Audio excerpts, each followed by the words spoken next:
Hey everyone, welcome back to our channel. For today's video, we are going to show you how to send and receive Bitcoin using Cash App.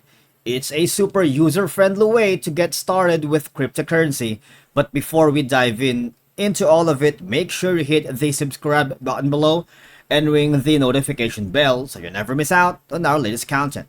Right, so I suggest you go to a bitcoin.org, or if you have the app on your mobile device, log in using your credentials and tap in on the banking section because you need to get the Bitcoin address. Once you get the Bitcoin address, you might want to link that on the Cash App, okay? That's the first thing we should do, all right? And here in the Cash App, they have a very helpful step-by-step guide on sending and receiving Bitcoin.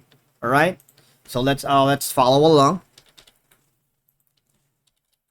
So to sending Bitcoin to any cash tag, navigate to Cash App payment pad. All right, tap the USD toggle and select BTC, which is the Bitcoin. Enter at least $1 and tap pay.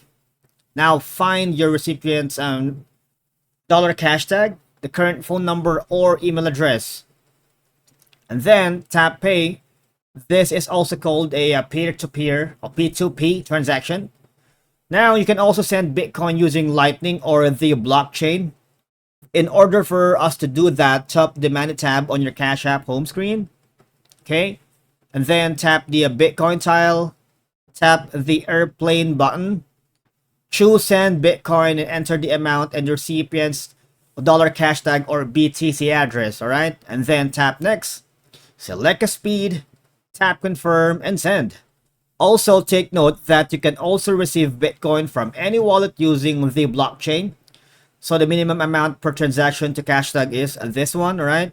And also we have the limits because sending Bitcoin has few limits to be aware of. So we recommend checking your limits and track your limit progression regularly. And if you want, you can view your weekly and monthly limits in app. Tap the profile icon, tap on limits, because limits are rolling and they accumulate for any consecutive 7-day period and 30-day period. Limits are tracked down to a minute and a payment was made. Also, it's important to note that while Cash App offers a convenient way to buy, send, and receive Bitcoin, it may not provide the same level of control and security as more advanced to a self-hosted cryptocurrency wallets, okay? Thank you for watching and I'll see you in the next one.